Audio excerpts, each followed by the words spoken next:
Welcome to LC Screen Talk. My name is Larry, and this is my review of Waves.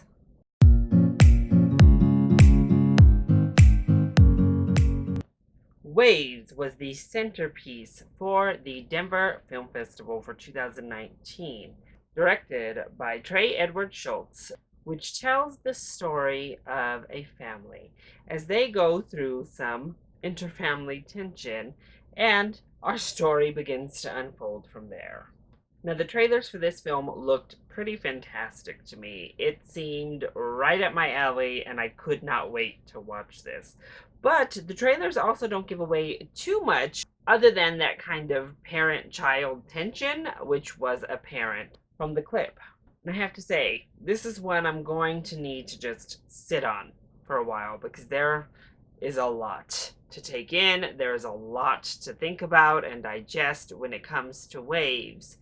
But in this case, that's definitely a good thing. So let's go ahead and talk about those positives first. Well, I want to start off with our cast because there is some stellar work at play here. Kelvin Harrison Jr. continues with yet another amazing performance. He is fantastic in this movie. It's a really transformative role that requires a lot of Harrison, and he delivers. Full stop. It is a really beautiful performance. Sterling K. Brown brings home a really impactful performance that by the end, when we get this really nice scene between he and his daughter, what a moment in the film and what a shining spotlight for Sterling K. Brown. What he's asked to bring to the screen is really deep, and I think he delivers more layers than that, honestly. It's really great. And then we have Taylor Russell, who is an understated player in all of this. She might be the glue that holds it all together. It's a really tough task she's given, and Russell really just puts it onto her shoulders and delivers. It's a wonderful performance from her as well. And in saying that, our entire cast really brings what they need to the table to give this family, this community, the ensemble that it needed to make the entire film work. But the direction here is a shining star as well from Trey Edward Schultz. This is his third feature film, and they all have kind of, in their own ways, focused on family and really humanity, honestly. But wow, does he know how to build tension? That was evident in It Comes at Night previously, and oh, I mean, it is taken maybe to another level in a non horror setting this time around. But oh my gosh, the first half of this film honestly is pretty much perfect. I'm just going to say that right now. It is perfect and it builds tension to expert levels. The use of music in this movie is done to deafening effect. The music is used in such a unique but wonderful way in this movie to move the narrative forward. Schultz was able to completely immerse the audience into this atmosphere, and a big part of that is the music. A big part of that is his direction and the way we use the camera, the way we use sound design just in general. And the experience of watching this film is unlike anything I've ever seen in a movie before. The way it's directed is unlike anything I've seen, and that is just a huge testament. It takes you aback at first because it's almost alarming how this movie is shot. But before you know it, you're literally in the middle of it all, and that's a huge testament to Schultz and his direction. Use a lot of songs in this film, but Trent Reznor and Atticus provide the score here, and that works to amazing effect. Use of color is done to really beautiful effects here.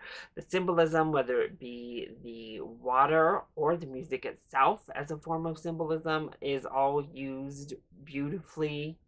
It's a lot.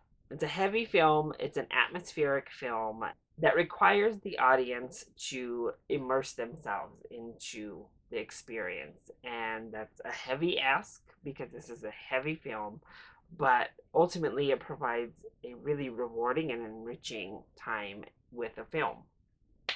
Then what doesn't work so well when it comes to waves?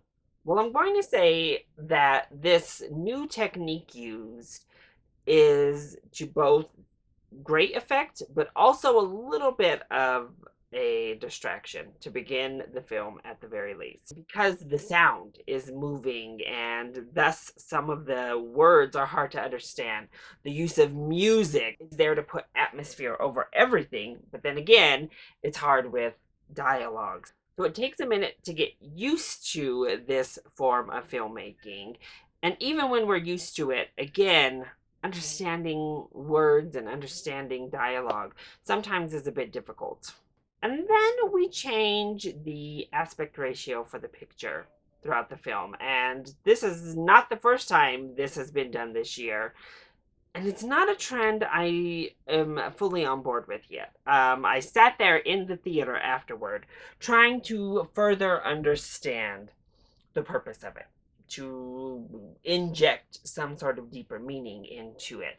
And I think there is something to be said about the color transitions that take place being a different aspect ratio to the rest of the film, but we change it several times throughout the movie, and it's a little bit more of a distraction than it is a service to what I was watching. Honestly, I distinctly noticed it when the bars go from being on the sides to being on the bottom to the bars disappearing. We flow through these aspect ratios. I'll admit this is much smoother than Lucy in the Sky did it earlier this year, but nonetheless, I'm not really a fan of this trend currently.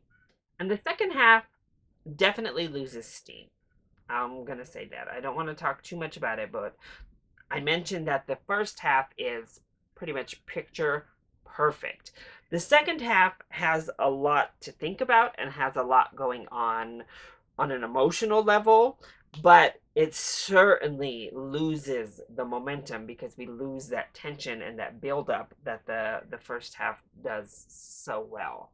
But overall, I think Waves is a highly effective film. It is filmmaking unlike any other that I've ever seen before, and ultimately takes you on an experience of movie watching. And this is 100% best viewed in a movie theater because in order to get that full experience and that full immersion, you have to go see it in a movie theater. And this definitely is worthy of a full price ticket. So once Waves opens up in a theater near you, give it a chance. Go watch this full price. But make sure that you're in the headspace to do so. Mentally prepare yourself for a heavy, immersive experience when you're walking into that movie theater. So that is my review of Waves. I hope you enjoyed it. If you did, go ahead, click like down below and subscribe to the channel so you are always up to date on my latest videos. Also, join in on the discussion. Are you excited to see Waves? And what is your favorite film about family tension? Let me know either in the comment section down below, or you can hit me up on Twitter. I love you all so much for your continued support. Mwah. Thank you for watching, and I'll see you next time. Bye.